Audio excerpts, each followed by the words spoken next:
Welcome to Influential Entrepreneurs, bringing you interviews with elite business leaders and experts, sharing tips and strategies for elevating your business to the next level. Here's your host, Mike Saunders. Hello and welcome to this episode of Influential Entrepreneurs. This is Mike Saunders, the Authority Positioning Coach. Today we have back with us Rick Miller, who's the founder of Miller Wealth Management Planning, and we'll be talking about protecting surviving spouses in retirement. Rick, welcome back to the program. Well, thank you, Mike. It's really great to be back. You know, I always love, I'm a kind of a wordsmith, and I love when I look at titles or words and it's like protecting. That's an action verb. You know, like it's not just something you do once. It's something you are consciously really implementing. So that protection, I just love that. So let's talk a little bit about, you know, when that spouse, husband or wife, is no longer there, there's a surviving spouse. So how does protecting the surviving spouse in retirement look like? And then what are some of the challenges that people might not have thought about? Okay, this is a topic, Mike, that's near and dear to my heart because in the 27 years I've been in this business, as you might expect, I've had numerous deaths occur in my client base. And, you know, typically what happens is the man that goes first, and it's the wife that usually becomes the surviving spouse. Yeah. And with that comes an awful lot of challenges. Probably the first thing I would want to highlight is what I like to call the income cliff, which the surviving spouse or the wife falls off of. What I mean, Mike, is that when both spouses are alive and enjoying, you know, a happy marriage and a happy retirement, and one of them passes away, and again, it's usually the husband, there's some immediate financial considerations. Number one, if the husband has had a pension of any kind, typically that either goes away or is cut in half or is cut down to 25%. So that's a big chunk that, you know, of lifestyle cash flow that goes away. And when we're talking about retirement here, the Social Security, instead of having one for both the husband and the wife, now the wife is only going to have half of the husband's if that was the larger amount. So there's a tremendous financial hit right off the bat. You know, I find it interesting that you mentioned typically, statistically, the husband will pass before the wife, because I've heard that several times, that lifespan of women is longer than men. And sometimes that factor is not calculated in with retirement planning. So we'll talk a little bit more about some of the unique and different risks that women face in retirement, and maybe lifespan is one of them. Well, it certainly is. And that's going to lead me to talk about some innovations in long-term care. But one of the things associated with falling off the income cliff that I want to make sure I put out there is that there's a taxation hit for the surviving spouse, because while you're married, you have the benefit in the tax code of filing jointly, filing as a married couple.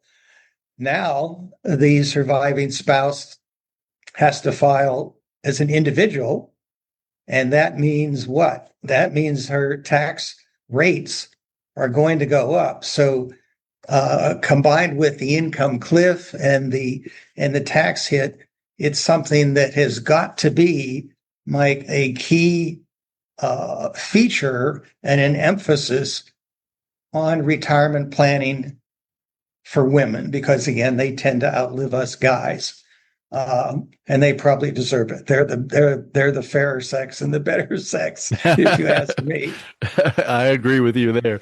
You know, that really is interesting, because it's like, oh, well, even if there's a pension or Social Security or one about the benefits, and now, you know, like the point about taxation, it's like you never know what taxes are going to do. But one thing we do know is if you're married filing jointly, that's one set of tax brackets and rates and all that. But if you're not married anymore because of a death of the spouse, that changes changes the picture. So that takes planning, that takes foresight. And there's a lot of things that cascade down. It's like, okay, this event happened, good or bad, like, oh, a new child came into the family. So now we can do some things that might be positive. But what if there was that death and that surviving spouse? Here comes this cascade of things to just calculate on. Let's roll into what you mentioned there, because another aspect of any retirement plan is long-term care. But how does that impact women more than men? And what are some of those innovations that you have mentioned?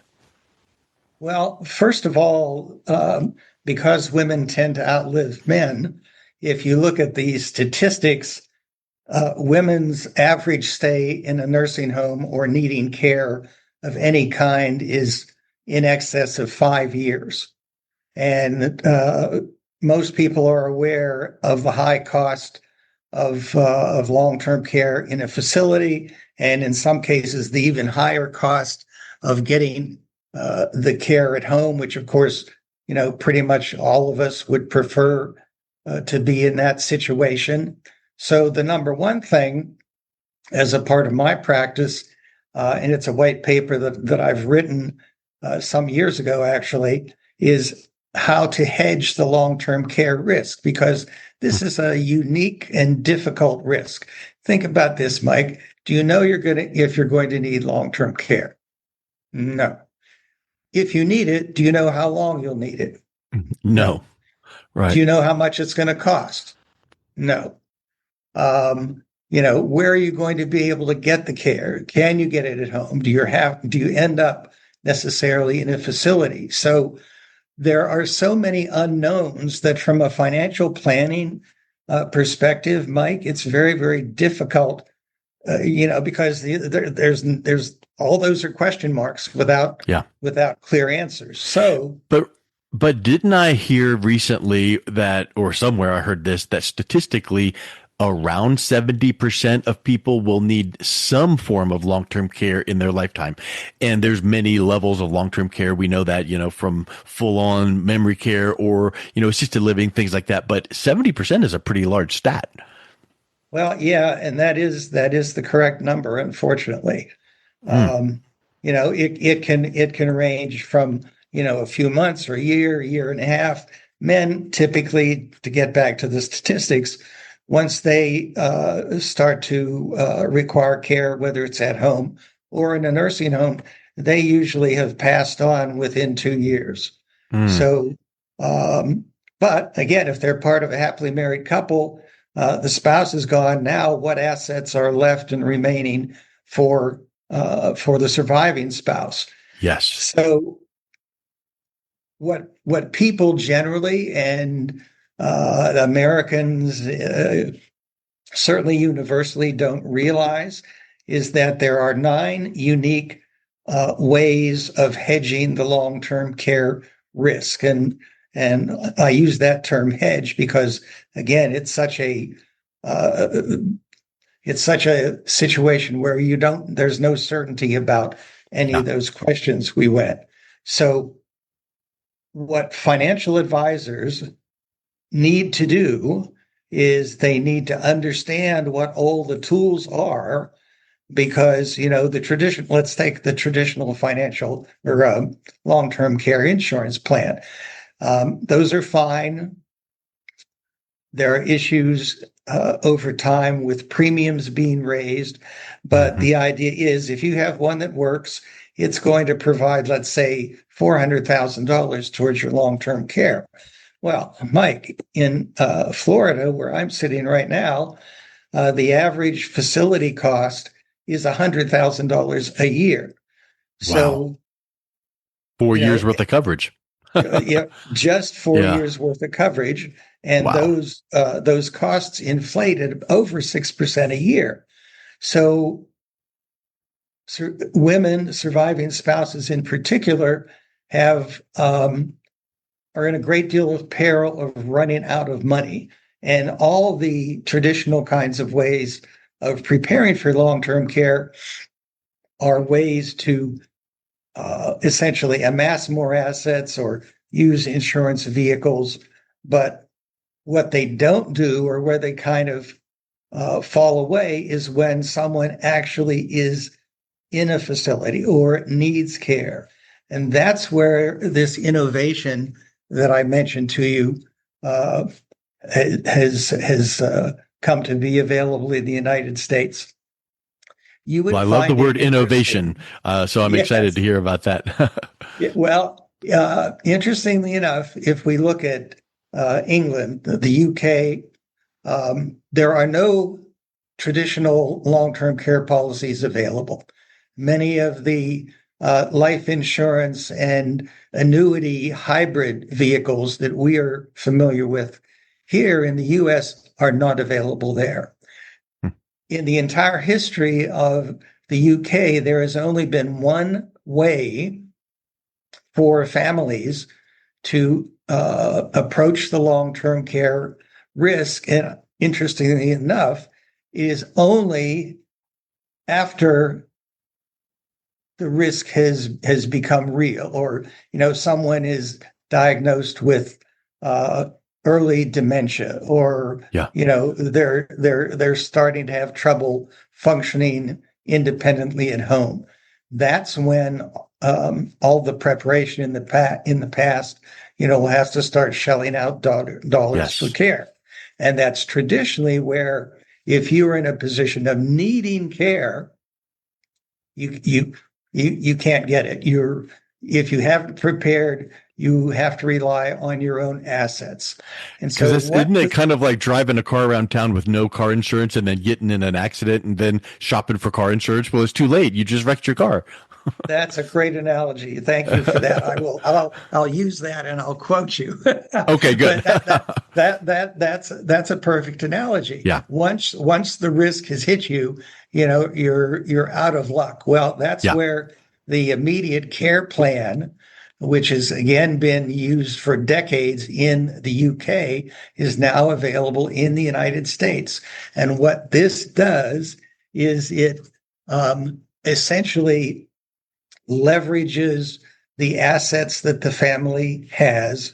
It extends them, it increases them based upon underwriting, a mortality based underwriting, so that once the insurance company understands what the likely lifespan is based upon the various conditions, then they're able to say, okay, well, if you have $200,000, we're in essence going to be able to double that, for example, because they have a very clear um, understanding of the actual mortality in this individual case. So what this really means practically for families is that in a very high number of cases, we can ensure that they won't run out of money, even though they're Wow. already spending it for care. Wow. So let's dive a little bit deeper on that, because I really feel like you've hit the nail on the head. Like, hey, traditionally, you have to be planning so far ahead that if I need long-term care, I've got it covered with this solution or that solution. But if you're not prepared and now all of a sudden the onset happens and you're needing long-term care, it's too late. But now this opportunity, they already have that box checked. Oh, you're diagnosed with, you've got dementia and you don't have anything set in place. We can help. What does it look like from there when you sit down with someone that says, I didn't prepare and I heard that you can help, even though it's kind of like a pre-existing condition, like the old, insurance, like, sorry, it's pre-existing. Well, now this is not the factor. What does that conversation look like and where does it go from there? Well, that's a really astute question, because basically, what we need to do is we understand what the financial capabilities are. What are the savings? What are, the 401ks, the retirement assets? What does the totality of that look like? Then we take a look at, all right, given your particular situation, you might be in a position where Medicaid, after you spending down the facilities or the assets that you have, is really going to be the only choice. That's not a desirable choice, but if people, reality is reality. People only have so much money, and some folks will fall into that category. However, if there are some assets available, and most folks in this country will have some cash flow, at least Social Security, they might have an annuity that they bought, or they're certainly going to have other investment assets out there. So we take a look at all of that. We understand what is the cost of care likely to be in their particular situation. And just as an aside, one of the things that people don't realize, Mike, is that once you go into a nursing home, and let's say that cost is $85,000 a year. Well, that is not a static cost. That's going to inflate roughly 6% every year. And families don't realize that fact, so that once they're in there, they're thinking, okay, I've got 85, 85, 85, 85, and then mom will probably be gone. Well, no, might be 85, 92, 103, whatever. It ratchets up. So it's really important to have a vehicle that recognizes that the more you can extend or leverage your money so that you've got increased dollars, the higher the likelihood is that once mom, for example, is in a nursing home, if the family runs out of money, transferring her to a Medicaid facility is going to be traumatic. Not to mention the fact that in the nursing home, she probably is in a private room. Now she's going to be in a room with 2, 3, 4 other individuals. So families would want to avoid that at all costs. And this is one of the ways that we can extend their buying power, if you will, to keep them where they are. It's just really amazing how innovation happens on the back of struggle. Someone out there had to have seen there is a huge segment of the population that has this need, but it's too late because they didn't plan ahead of time. And we can put something into place that can be a fair win-win for everyone involved. And I think that's such a powerful, serving humanity kind of approach. And I just love when I see how that happens. So you say it's been used for decades in the UK. It's now available in the US. What are the types of companies behind that? Is this like an insurance company, AAA rated, where people can kind of hang their hat on and go, okay, well, it's new to the US, but it's not a new scenario, and the companies behind this are trusted? Yes, we've got an A-rated carrier. There's currently only one in the US because, as I mentioned, this program is just now essentially, we've seen here what the UK has been doing, and we now have a quality whose focus has been on aging and Medicare and Medicaid and all of those things, so that they are experts in this field. You have to go to a financial advisor. They do not have a retail presence at this time. Pardon me, at this time, but it's certainly something that you're going to see widely disseminated over the next probably decade. But right now, in the United States, I believe there's only about 55 advisors that even have access to it. Wow. Well, I think if someone is interested in learning a little bit more about this, Rick, what's the best way they can reach out and connect with you and see if it might be an opportunity to help them? Well, an easy way would be to go to my website.